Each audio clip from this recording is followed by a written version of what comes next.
This is Aladdin for the Sega Genesis. Short story, I do remember this game when I was younger. We had Future Shops in Canada, and I remember my mom leaving me at the Future Shop so she could do groceries. I just played the Sega Genesis until she got back to me. One of the games was Aladdin, of course, and it was what I played sometimes. However, I remember it being very hard, so I actually didn't really play it a lot. From what I heard, this game actually made Nintendo a little nervous for some reason. From what I heard, Disney worked with Sega to produce this game, so the animations for the game was going to be smooth and buttery, something that wasn't really seen at the time, at least for home consoles.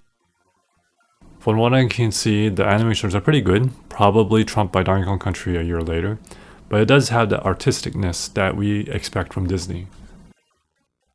In terms of gameplay, it is mostly the run-of-the-mill side-scroller. You can throw apples, which are like bombs or grenades in this game. I'm kind of surprised that there are apples in this game considering the time period and locations. Apples would probably be very difficult to grow or acquire, and just throwing them willy-nilly seems like a waste. Maybe I'm wrong about that. You can also use your sword, but this is a short-ranged attack, and a lot of enemy guards also have their own swords, so if you do engage in sword fights, you often will get damage. That's why the apple grenades are the better bet. Your goal is to basically get to the end of the level, so in my opinion, pretty basic gameplay. The sound of the game is pretty limited, I feel. I'll be reviewing the SNES version, which I'm pretty sure will have a much better sound and music. Everything just sounds very basic for the Genesis, that's pretty much it.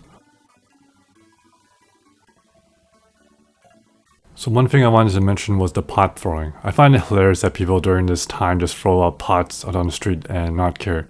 Imagine doing this now. Lawsuits up the knives, I tell you.